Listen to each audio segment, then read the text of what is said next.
Dana Abercrombie, the Koalition. Thank you so much for speaking with me. This is a fantastic journey. And so what I wanted to know is, it seems like Megalopolis is about hope for humanity in the midst of chaos and divisiveness. What I wanted to know was, it seems to also be about hope and about love. Can you talk about kind of the reflection of throughout the 40 years of trying to create that, how, if any, that evolved over time? Well, first of all, I want to say that you're my cousin, that we're one family, and we're all cousins, and we go back to the same two grandparents a long time ago. And not only are we one family, we're a family of geniuses, that we are, there is no problem that the human being is not capable of coming up with a solution for. That is something I believe with all my heart. Now, how this happened to be expressed in this movie is that after I made the film John Grisham's The Rainmaker, I decided to take 4 months of, well, it was not 4 months, 14 years off, and just learn about, be a student, experiment. And I wanted to learn more about how to work with actors, because movies, they don't give you a chance to rehearse really with actors. You have to steal it. And their idea of rehearsal is doing something that makes the film go faster, so it'll cost less money. When we know that if you could have your actors for even a week without the script, there's a lot of work you can do, improvisations or theater games or fun, basically, playing together.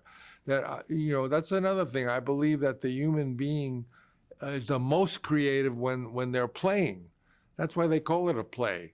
Especially with children. If you have children and you're playing with children, that's where you get all the creative ideas.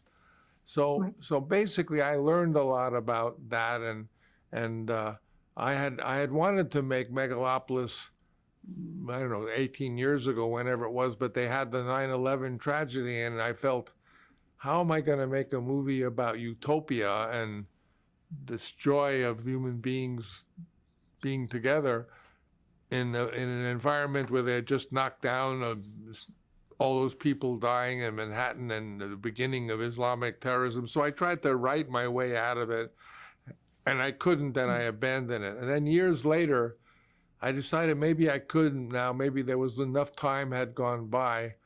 And I began to see that I have this one talent of my movies sometimes tell the future. Like when I made The Conversation, it was about eavesdropping, but 7, 8 years later, it was Watergate. Or even I made a film once about a woman who left her husband, who she loved, and it wasn't that she didn't love him, she didn't want to be a wife. And that was 12 years before women's, emancipation, the idea of woman not wanting to be in this domestic servitude.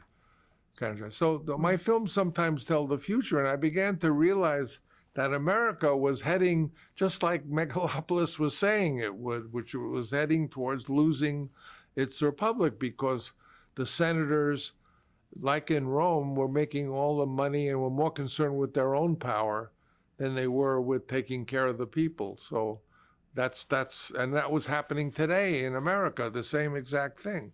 So basically, I made this film. Now I'm a grandfather, I'm a great-grandfather, and I really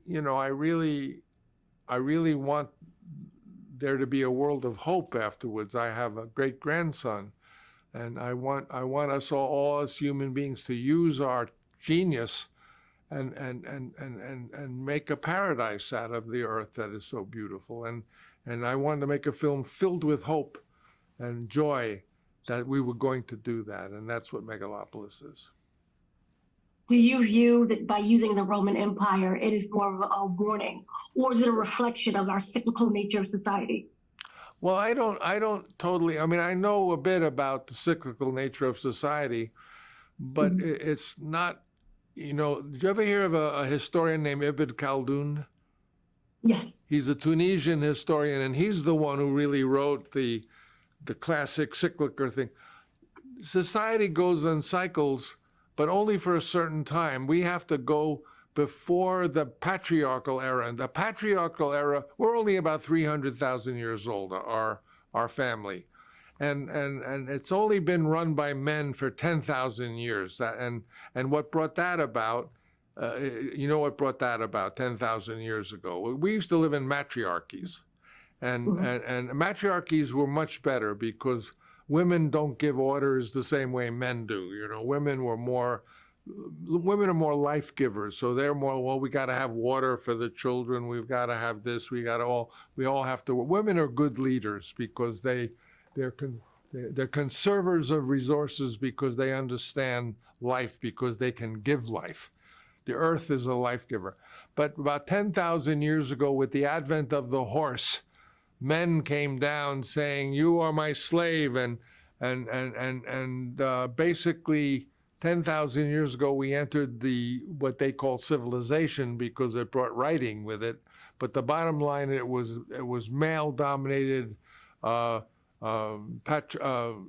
patriarchism, and all the women were enslaved, and including in Greece. I mean, you know, when you talk about Greece and Aristotle and Sophocles, the women were all slaves in Greece, and they were enslaved because, you know, for obvious reasons, women were the sexual chooser, and so they lost that and they just became concubines.